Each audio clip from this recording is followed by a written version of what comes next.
امام ابن قیم رحمۃ اللہ علیہ اپنی مشہور کتاب مدارج السالکین کے اندر اسی غربت کا بڑا پیارے انداز میں خلاصہ کرتے ہیں، اس اجنبیت کا۔ فرماتے ہیں اہل الاسلام غرباء فی الناس، دنیا میں لوگ بہت ہیں، یعنی کفار، مشرکین، یہود و نصارہ، ان تمام لوگوں کے درمیان اہل اسلام اجنبی ہیں بلا شبہ۔ پہلا درجہ اجنبیت کا۔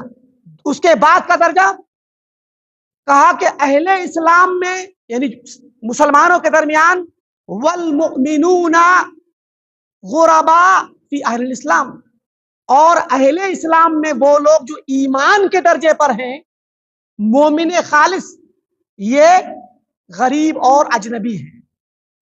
اہل اسلام تو بہت ہیں مگر ان کے درمیان اہل ایمان اجنبی ہیں، کیونکہ ایمان درجہ اونچا ہے۔ اب اہل ایمان کے درمیان اب آپ سرکل بناتے جائیے۔ پہلا بڑا سرکل پوری دنیا کا، جس میں سارے لوگ ہیں، جس میں کفار ہیں، مشرکین ہیں، بت پرست ہیں، یہود و نصارہ ہیں۔ ان کے درمیان ایک دائرہ تھوڑا چھوٹا بنے گا، سرکل اہل اسلام کا۔ اس سرکل میں ایک اور چھوٹا سرکل بنے گا اہل ایمان کا۔ غربت اور اجنبیت پہچانیے۔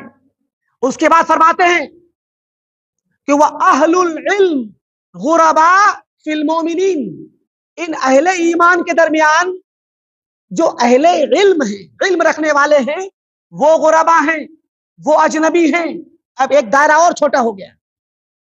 اس کے بعد فرمایا کہ علم رکھنے والے تو بہت ہیں، علم سیکھنے والے بہت ہیں، علم کا دعویٰ کرنے والے بہت ہیں، اور آج کے ہمارے حساب سے بہت سے لوگ ہیں جو مختلف مدارس میں پڑھتے ہیں، مساجد میں درس لیتے ہیں، علماء کے ساتھ اٹھتے بیٹھتے ہیں، علم کو سیکھنے والے بہت ہیں، علم سکھانے والے بہت ہیں، بڑے بڑے مدارس کے فارغین ہیں، مگر فرمایا جو اہل علم کا دائرہ ہے، ان کے درمیان اہل السنت فیہم الذین یمیزونہا من الاہواء والبدع غرباء، ان علم والے علماء کے درمیان سنت پر چلنے والے لوگ جو سنت کو بدعتوں سے الگ کرتے ہیں، بدعتوں سے الگ کرتے ہیں اور تمیز کرتے ہیں، خواہشات پرستی کو الگ اور سنت کو الگ، بدعت کو الگ،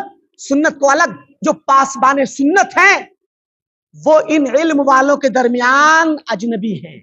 اب ایک دائرہ اور چھوٹا ہو گیا سنت والوں کا، کہ سنت کو جانتے ہیں اور پتہ لگا لیتے ہیں کہ یہ بدعت ہے، یہ سنت ہے۔ اس کے بعد ایک دائرہ اور چھوٹا کیا ابن قیم نے، فرمایا وَالدَّاعُونَ إِلَيْهَا وَالصَّابِرُونَ عَلَىٰ أَذَى الْمُخَالِفِينَ غُرَبَاء، یہ سنت والے لوگ جو سنت کو پہچانتے تو ہیں اور بدعت کو پہچانتے ہیں، مگر ان سے بھی چھوٹا تنگ دائرہ غربت اور اجنبیت کا ان لوگوں کا ہے جو اس سنت کی دعوت دیتے ہیں۔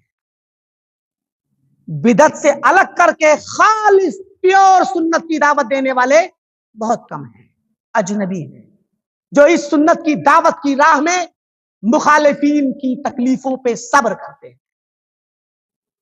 کتنا پیارا کلام ہے ابن قیم کا، لگتا ہے آج ہمارے دور کے لیے کہا تھا ابن قیم۔